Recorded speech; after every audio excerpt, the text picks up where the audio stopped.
안녕하세요, 닥터지비입니다. 오늘은 제가 아주 오래전부터 기다리던 M1 칩이 들어간 맥북 에어 언박싱 해보도록 하겠습니다.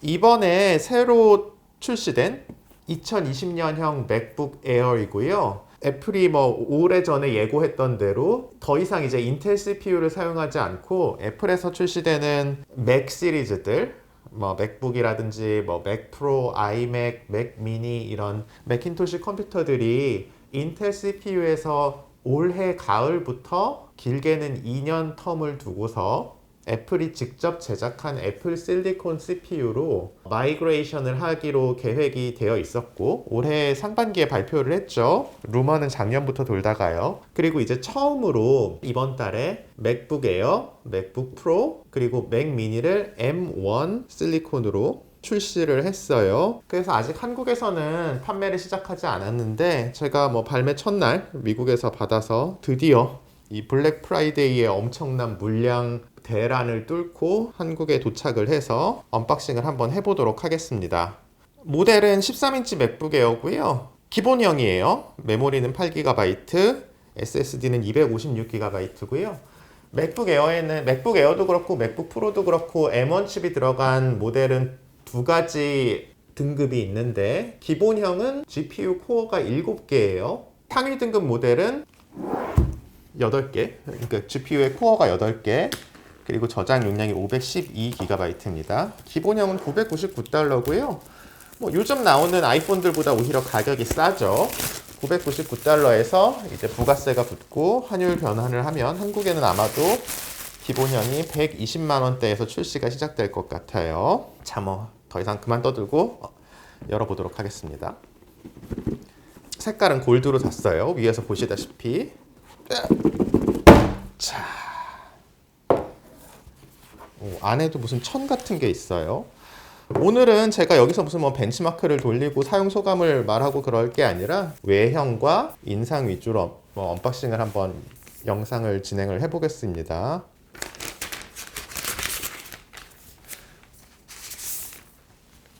자, 이렇게 골드 컬러의 맥북이 있고요. 맥북 에어가 있고 안쪽에는 늘 그렇듯이 사용 설명서가 있고요. 가장 기본적인 내용들 설명해주는 USB4 썬더볼트 포트가 2개 있다고 돼 있고요. 아직은 사라지지 않은 3.5파이 헤드폰 포트 있고요. 터치 아이디 있다고 돼 있고요. 그 외에 보증서, 그리고 제가 골드 컬러를 샀다고 사과가 금색으로 들어있네요. 좋습니다. 그리고 어댑터는 제가 미국에서 사오다 보니까 끝에가 이렇게 생겼는데요. USB-C 포트로 연결이 되는 어댑터가 있고요. 30W라고 되어 있는 것 같네요. 잘 안 보이지만. 네, 와트지는 30W. 이전에 맥북이 29W나 30W 정도를 사용을 했었죠. 전원은 크게 차이가 없습니다. 이번 M1 칩의 전력 효율이 워낙 좋아서 실제로 30W를 다 쓸 일조차 없겠지만 그래도 약간 이렇게 여분의 전원이 있으면은 CPU, 그러니까 그 실리콘이 필요로 하는 전력을 공급을 하면서 남는 전력으로 더 빠르게 배터리도 충전시킬 수 있으니까 용량이 크면은 큰 용량을 받아들일 수 있고 어댑터의 용량이 크면 더 좋죠. USB 케이블은 양쪽 다 USB-C인 케이블이 있고요. 하나는 이쪽에 연결을 하시고 하나는 어댑터에 연결을 하고 다른 하나는 맥북의 두 개 포트 중 아무데나 꽂으시면 됩니다. 안에 들어있는 거는 요 정도고요. 이번에 M1 칩이 CPU가 M1 칩이 원래는 A14X라고 나올 거라고 다들 이름을 네이밍을 할 거라고 다들 예상을 했는데요. 노멘클레이처가 조금 명명법이 조금 바뀌었죠. 이번에 그냥 이렇게 맥용으로 제작을 한 A 칩은 이름을 M1이라고 하기로 애플이 명명법을 정했고요. 기본적으로는 여기 이번에 출시된 아이폰 12, 아이폰 12 그리고 아이패드 4세대에 들어있는 A14 칩과 친척이라고 보시면 될 것 같아요. 그 칩들 대비 조금 더 많은 양의 전력을 사용을 하면서 더 높은 성능을 낼 수 있게 설계를 했고 대신에 워낙 전력 효율이 좋고 적은 양의 전력만을 사용을 해서 원래 그 인텔 CPU들이 많은 양의 전기를 빨아들이다 보니까 열이 많이 나고, 열이 많이 나니까 그거를 식히기 위해서 팬을 설치를 하고, 그래서 여기 있는 그 인텔 CPU가 들어있는 맥북들을 사용을 하면은, 요거 같은 경우에는 요것도 팬리스 모델이라, 팬이 없는 모델이라 소음이 이렇게 크지 않은데, 요 모델들 맥북 에어라, 예전 세대 맥북 에어라든지 맥북 프로들은 실제로 사용을 해보면은 인터넷창 몇 개 띄우고 아니면 뭐 동영상 편집을 한다거나 가상 머신을 띄우거나 하면은 조금만 사용을 해도 정말 미친 듯이 팬 소리가 심하게 나요. 근데 맥북 에어 같은 경우에는 아예 팬이 설치가 돼 있지 않아서 아주 정숙하고요, 소리가 날 곳 자체가 없고요, 열이 많이 난다면 CPU의 성능을 조금 떨어뜨려서 발열을 줄이는 형태로 설계가 되어 있는데요. 먼저 사용을 해본 외국 사람들의 평가에 의하면 딱히 그렇게 성능이 저하될 만큼 발열이 나지도 않는다, 이런 얘기를 하고요. 조금 더 높은 성능이 필요하신 분들은 이번에 출시된 M1 칩을 달고 나온 맥북 에어가 아니라 맥북 프로를 선택을 하시면, 맥북 프로에는 작은 팬이 달려 있어서 조금 더 부하를 줘도 팬이 돌아가면서 온도를 낮출 수 있게 돼 있어서 조금 더 맥북 에어에 비해서는 조금 더 높은 성능을 오랫동안 유지할 수 있다, 그렇게 생각하시면 될 것 같고요. 실제로 제가 실사용을 해보면서 회사에도 가져가서 저희 그 프로 디스플레이에도 연결을 해보고 실사용을 해보면서 소감은 이후에 별도로 말씀을 드리도록 하겠습니다. 기본적으로 그냥 빅서 이번에 맥 OS 11.0 모델이 설치가 돼서 나오고요. 이쪽은 지문 인식 센서예요. 터치 아이디가 들어있고요. 이거는 전 세대 맥북 에어도 마찬가지고, 기본적으로 이 폼팩터 건 모양 자체는 바로 전 세대 18년에 나왔던 맥북 에어와 실질적으로 동일합니다. 안에 들어있는 칩만 바뀌었고요. 이 속을 뜯어서 보면 기판이 무지 작아졌고, 인텔 칩 대신에 M1이 들어가면서 macOS contains a built-in screen reader called VoiceOver. If you would like to learn. 제가 바로바로 진행을 안 했더니 눈이 잘 안 보이는 사람인 줄 알고, 설정은 나중에 별도로 하겠습니다. 일단 오늘은 외양에 집중을 해볼게요. 색깔이 예전에도 이건 2015년형 12인치 맥북인데요. 사이즈가 요거는 12인치고 이건 13인치다 보니까 조금 더 13인치라 더 크죠. 그리고 색깔도 똑같이 둘 다 골드라고 하지만 이게 좀 더 브론즈에 가까운 골드이고요. 색깔이 좀 다릅니다. 이거보다 더 이제 핑크빛이 돌면은 요 로즈 골드 모델도 있는데요. 그 두 개 사이 색깔 정도 된다고 보시면 될 것 같아요. 그리고 요게 요것도 13인치 맥북 에어인데요. 요건 2013년형 모델이에요. 그래서 똑같이 화면은 13인치지만 실제로는 크기가 많이 컴팩트해졌어요. 이번에 요 18년 이후에는 크기가 많이 줄었죠. 그럴 수 있었던 거는 보시면은 이쪽에 베젤이 그래도 요 베젤의 넓이가 이번 세대로 오면서, 그러니까 18년 이후의 모델들은 예전보다 많이 줄어들어서 전체적으로 화면 크기는 같음에도 불구하고 맥북의 크기가 줄어들었다, 이렇게 생각을 하시면 될 것 같아요. 화면 크기는 실질적으로 같습니다. 무게는 제가 스펙을 보고 오진 않았습니다만 이 전 세대 13인치보다는 약간 가벼워진 것 같고요. 1kg도 안 되는 920g짜리 모델인데 요거보다는 확실히 무겁습니다. 아마 그냥 제 스펙은 안 봤는데 대충 1.1kg? 그 전후 아닐까 싶은 무게네요. 그리고 그 전 세대 맥북 프로들과 한번 비교를 해보면 요거는 2018년형 15인치, 지금은 단종이 됐죠. 15인치 맥북 프로인데 크기가 많이 차이가 나요. 맥북 에어와는 이 정도 차이가 났고요. 실제 안쪽에 키보드 옆에 공간이, 스피커가 있는 공간들이 꽤 차이죠. 그리고 베젤의 넓이를 보면은 15년형 맥북보다도 조금 더 줄었습니다. 약간 줄어든 것 같아요. 약간. 이것은 작년에 출시됐던 2019년형 16인치 맥북 프로인데요. 언박싱한 영상이 있습니다. 닥터지비 채널에 보면 풀옵션 16인치 맥북이죠. 16인치 맥북에 비해서는 베젤이 좀 더 넓어요. 여기 보시면 이쪽 보시면 16인치 맥북보다는 조금 더 베젤이 넓고, 그래도 이게 요 모델 자체는 M1 칩을 달고는 2020년에 나왔습니다만 요 폼팩터 자체가 18년형이다 보니까 요거랑 같은 15년 요 15인치 모델과 같은 세대에 나왔다 보니까 요걸 더 줄이지는 못한 것 같아요. 오히려 이거보다 요 15인치 맥북 프로랑 13인치 맥북 에어보다 이 16인치 맥북 프로가 조금 더 한 해 뒤에 나온 그 모델이기 때문에 좀 더 베젤이 좁고 날씬한 모습을 가지고 있다고 보시면 될 것 같습니다.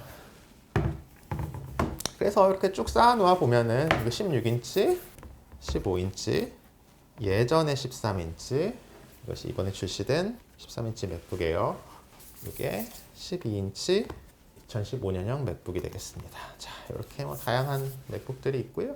2020년형 M1 칩이 들어간, 그러니까 A14 칩의 변형인 M1 칩이 들어간 맥북의 경우에 제가 아까 처음에 말씀드렸다시피 기본형은 GPU 코어가 7개고 고급형은 GPU 코어가 8개라고 말씀을 드렸는데 그 차이가 2018년에 출시됐었던 아이패드 프로 3세대의 경우에 A12X 칩이 들어갔는데 그 X 칩이 GPU 코어가 7개예요. 7개였는데 올해 봄에 출시된 아이패드 프로 4세대의 경우에는 A12Z 칩이 들어가 있는데 그게 GPU 코어가 8개예요.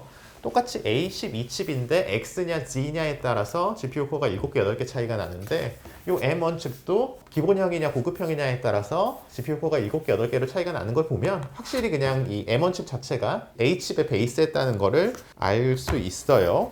그런 것들도 M1 칩이 A 칩에 기반을 하고 있다는 걸 시사해주는 대목이죠. 그래서 제가 이제 뭐 설정을 마치고 조금 더 실질적으로 제가 완전 풀타임으로 요 맥북 에어를 한번 사용을 해보겠습니다. 이번 그 M1 칩이 초기 벤치마크 성능은 거의 인텔에서 출시된 거의 모든 랩탑용 프로세서들과 데스크탑 프로세서들의 상당 부분도 이 M1 칩이 벤치마크 상으로는 앞선다고 나와 있고요. 훨씬 적은 전력을 사용하면서요. 그리고 지금 뭐 인텔 칩들을 무수히 바르고 있는 AMD CPU들도 상당히 많은 수를 이 M1이 1세대임에도 불구하고 다 따라잡았다라는 얘기들을 많이 하고 있어요. 그래서 이게 그냥 벤치마크 상의 수치, 게임의 FPS나 그냥 뭐 긱벤치, 뭐 패스마크 이런 데서 나오는 수치들 말고 실사용에서 어떤 느낌이 드는지를 제가 사용을 해본 후에 별도 영상으로 리뷰로 말씀을 드리도록 하겠습니다. 제가 이 예전에 수많은 맥북들을 사용하면서 인텔 칩을 사용하면서 느꼈던 게 실제 스펙상의 수치들과 실사용 과정에서 가장 차이가 난다고 느꼈던 부분이 배터리 타임이었어요. 애플 홈페이지에는 판매 페이지에는 뭐 대부분의 맥북 프로들은 뭐 맥북 에어도 그렇고 10시간가량 사용을 할 수 있다 그렇게 기재가 돼 있고 애플이 그렇게 사용 시간을 기재함에 있어서 과장을 하는 편은 아니에요. 아이패드나 아이폰 같은 경우에는 실제로 사용을 해보면은 그 스펙상의 사용 시간이 거의 일치하는데 저 같은 경우에는 좀 맥북을 헤비하게 사용을 해서 그런지 스펙상으로는 뭐 10시간 이상 쓸 수 있다고 함에도 불구하고 이런 뭐 16인치 맥북 프로라든지 15인치 맥북 프로도 그렇고요. 저는 사실 2시간도 못 써요. 100%에서 0%까지 가는데 1시간 40분 정도면은 보통은 제가 사용하는 사용 방식으로는 배터리가 소진이 되고요. 아껴 써도 가상머신 같은 거 켜지 않고 조금 아껴 써도 사실 4시간을 넘어가기가 되게 힘든데 이번에 출시된 맥북 에어와 M1 칩이 달려있는 맥북 에어와 맥북 프로 같은 경우에는 거의 뭐 사용 시간이 거의 2배에 가깝다? 예전에 스펙상으로도 주장을 하는데 A칩 이 달려있는 아이폰이나 아이패드가 실사용에 있어서 그 스펙과 거의 차이가 없는 모습을 보여줬기 때문에 정말로 M1 칩이 들어간 맥북 에어로 제가 뭐 10시간 이상 실사용을 할 수 있을지가 저는 개인적으로 많이 기대가 되고요. M1 칩에서 예전에 그 소프트웨어들을 구동하기 위해서 사용되는 뭐 로제타 같은 기술이라든지 아니면은 뭐 정확히는 로제타 2죠. 첫 번째 로제타는 예전에 파워PC에서 인텔로 넘어올 때 사용을 했던 기술이고요. 아무튼 그런 뭐 기술적인 부분이라든지 실사용 소감 이런 것들은 제가 실제로 사용을 해보면서 별도 영상에서 더 길고 자세하게 말씀을 한번 드려보도록 하겠습니다. 제가 또 사실 뭐 이 영상을 언제나 올리게 될지 잘 모르겠어요. 지금 아직 편집하지 못한 애플워치 영상도 여러 개가 있고 여기 보시는 갑자기 뜬금없이 나타난 아이폰과 요 위에도 있어요. 제가 촬영 장비로 지금 아이폰을 사용을 하고 있는데 여기 아이폰 12 프로 맥스 언박싱 영상도 아직 편집을 못했습니다. 다 편집을 한 후에야 편집을 하고 올리고 난 후에야 맥북 언박싱 영상을 올릴 수가 있을 것 같은데 그때쯤이면 한국에서도 다 출시가 돼서 여러분들도 바로 결제를 하실 수 있게 되지 않을까 그런 생각이 듭니다. 저는 다음에 이 맥북을 실사용해 보고서 리뷰 소감 영상과 함께 다시 찾아오도록 하겠습니다.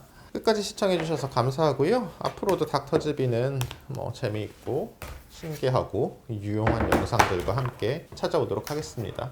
그리고 제가 준비 중인 것 중에 하나가 한 내년 초쯤에 닥터지비의 여러 과수원 애플 장비들과 관련된 그냥 개인적인 영상들, 이야기들이 담긴 영상들을 한번 뭐 시리즈로 제작을 해보려고 해요. 뭐 예를 들면 첫 번째 시리즈에서는 제가 가지고 있는 12개 애플워치들과 관련된 이야기들, 뭐 애플워치의 역사 같은 내용이 되겠네요. 뭐 그런 걸 한번 해보고 싶고, 그 다음에는 제가 어제 뭐 아이폰을 집에 있는 것들을 세보니까 또 아이폰이 10개가 넘더라고요. 그리고 뭐 보시다시피 맥북도 또 여러 개가 있고 아이패드도 또 10개가 넘고, 그래서 뭐 각각의 시리즈들과 함께 애플 제품의 역사를 살펴보는 시간을 가져보도록 하겠습니다.